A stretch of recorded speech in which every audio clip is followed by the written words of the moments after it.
दोस्तों सारी खबर पाने के लिए चैनल को सब्सक्राइब करें और उसके बाद ऑल नोटिफिकेशन पर क्लिक ज़रूर करें।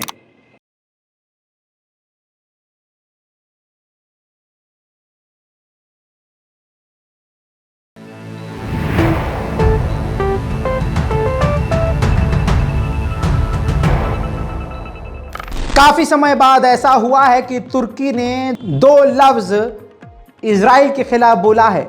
पिछले कई हफ्तों और महीनों से आप देख रहे हैं इजराइल और तुर्की के बीच में लगातार डील्स हो रही हैं और तुर्की बिल्कुल खामोश था। अब वो बात सामने आई है जिस वजह और जिस बात की वजह से लगातार तुर्की डेलीगेशन इजराइल की पहुंच रही थी। इजराइल के रेजिडेंट इसी वजह से तुर्की गए थे।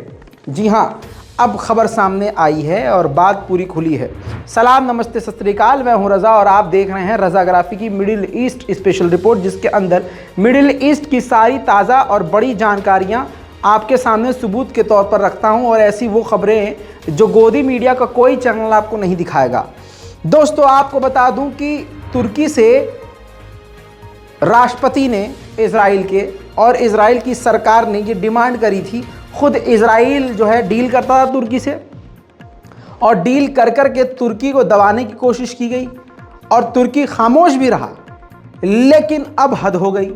हद ये हो गई, तुर्की की सरकार पर इजराइल की सरकार ने प्रेशर डाला कि आप हमास को अपने देश से निकाल दीजिए, ब्लैक लिस्ट कर दीजिए, उनको आतंकी घोषित कर दीजिए, उनके खिलाफ कार्रवाई कीजिए और उनको गिरफ्तार कीजिए। लगातार तुर्की पर यह प्रेशर इजराइल के द्वारा बनवाया जा रहा था और ख़ुद बना रहे थे इजराइल के प्रेसिडेंट। अब तुर्की ने पहली बार मुंह खोला है और मुंह खोलते ही झटका ये इजराइल के लिए माना जा रहा है, क्योंकि तुर्की के विदेश मंत्री ने क्लियर कट टू बात कह दी है साफ साफ कि जो हमास है वो टेररिस्ट ऑर्गेनाइजेशन है ही नहीं। वो तो गाज़ा और फिलिस्तीन की एक विपक्ष की पार्टी है और उसका आतंकवाद से कोई लेना देना नहीं है। लिहाजा हम उसके खिलाफ कोई कार्रवाई नहीं कर सकते। उसको कोई व्यक्ति अपने अनुसार आतंकी घोषित करता है तो ये उसका मसला है। दोस्तों, ये बात तुर्की के विदेश मंत्री ने बोली है, जिसके बाद कहा यह जा रहा है कि इजराइल को यह अभी का ताज़ा बड़ा झटका तुर्की की तरफ से है। इजराइल में नेतन्याहू जीत गए हैं तो उनको लग रहा था कि तुर्की से अब वो बातें मनवा सकते हैं, लेकिन फ़िलहाल तो ऐसा नहीं हुआ है। उधर यूएई की सरकार और यूएई के प्रधानमंत्री ने मुबारकबाद पेश करी है नेतन्याहू को और इनवाइट किया है कि अरे सरकार, आप तो हमारी जान हैं, जाने मन, आप आइए, यूएई आइए, आपका स्वागत है। मुझे यकीन है कि आप शरीन अबू अल जज़ीरा की पत्रकार को अभी नहीं भूले होंगे, जिन्हें इजराइल की फोर्स ने कत्ल किया। अब उनकी फैमिली ने यूएन की उस टीम से जो इस केस पर इन्वेस्टिगेट कर रही है, उनसे कहा है कि इन्वेस्टिगेशन ईमानदारी से कीजिएगा, क्योंकि हमें मालूम है कि हमारी बिटिया को, हमारी बहन को, हमारे घर के इस सदस्य को, शरीन अबू को इजराइल ने कत्ल किया है।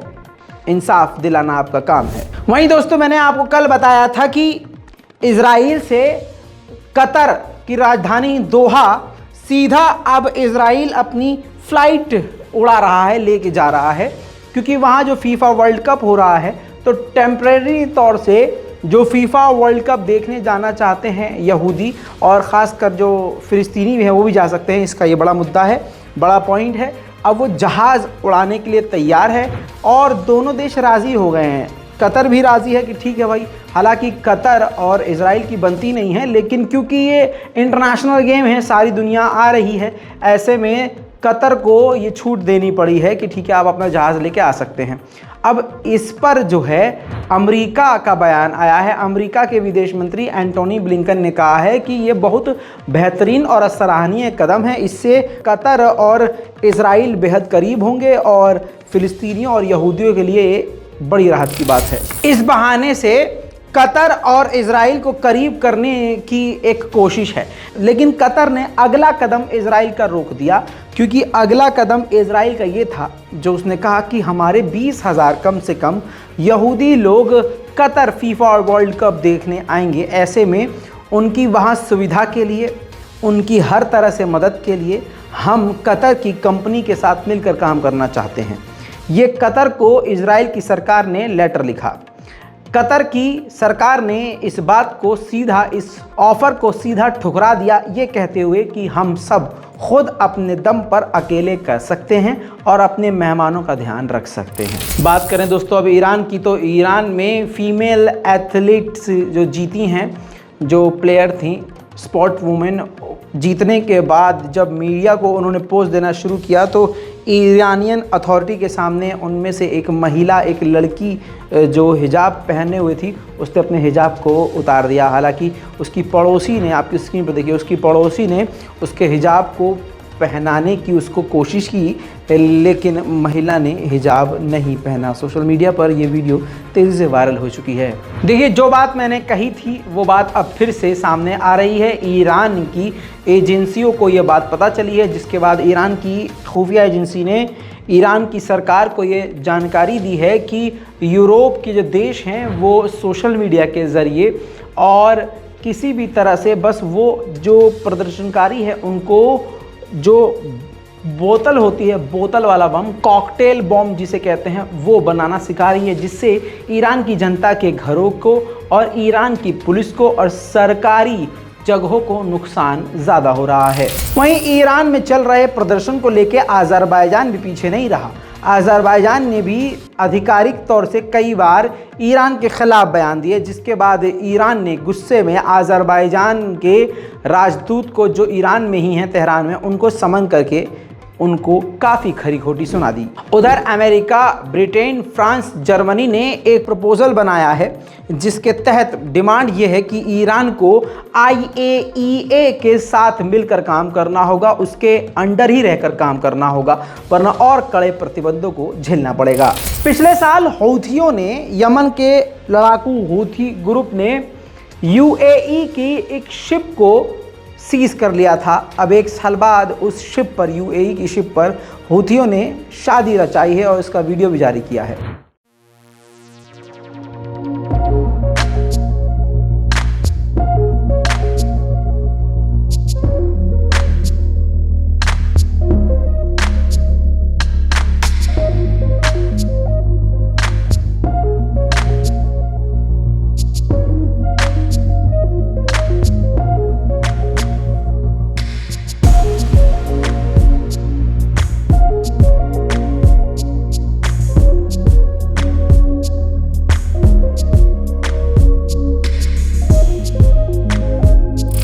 वहीं दोस्तों 2020 के बाद सऊदी अरब ने किसी को फांसी की सज़ा सुनाई है, और कमाल की बात और हैरत की बात अभी आपको बताने वाला हूं। पहले वजह फांसी की क्या है वो बताता हूं। 2 शख्स जो कि ड्रग स्मगलिंग के आरोप में सऊदी अरब की पुलिस के गिरफ्त में आए, आरोप साबित हुआ, उन्होंने सच कबूल किया, जिसके बाद सऊदी अरब की सरकार ने उन दोनों को फांसी की सज़ा सुना दी है, जिनको अब कोई नहीं रोक सकता। अब जो कहानी में ट्विस्ट है वो ये है कि वो दोनों शख्स पाकिस्तानी नागरिक हैं, जिसके बाद ये पाकिस्तान के लिए भी एक बड़ा झटका है। दोस्तों, तुर्की की साइड में जो उसके अपने अड़ोस पड़ोस के देश हैं, तुर्किक सम्मेलन हो रहा है। उन देशों के बीच में तस्वीरें आपकी स्क्रीन पे है, देखिए। इल्हाम अलियव यानी अज़रबैजान समेत तुर्किश समिट में कई देश शामिल रहे हैं। उन देशों का नाम कुछ इस प्रकार है, जिनकी तस्वीरें आपकी स्क्रीन पर चल रही हैं। किर्गिस्तान, कजाकिस्तान, तुर्की है, उज़्बेकिस्तान है, तुर्कमेनिस्तान है, अज़रबैजान है और आखिर में आपको हंगरी नज़र आ रहा है। इन चारों पांचों ने मिलकर मीटिंग करी है और मीटिंग की ये तस्वीर सोशल मीडिया पर ट्रेंड कर रही हैं। वहीं तुर्की की राजधानी अंकारा में एक तुर्क के घर के अंदर 5 अफगानिस्तानियों के सीनों में और पेट में चाकू घोंपकर हत्या की गई, और किसने करी ये नहीं पता, लेकिन 5 अफगानिस्तानी एक तुर्क के घर में, तुर्की की राजधानी में मारे गए हैं, मरे हुए मिले हैं। दोस्तों, मिडिल ईस्ट रिपोर्ट में आज के लिए, अभी के लिए इतना ही। इस पूरी रिपोर्ट को शेयर कीजिए, दुआओं में याद रखिए। जय हिंद।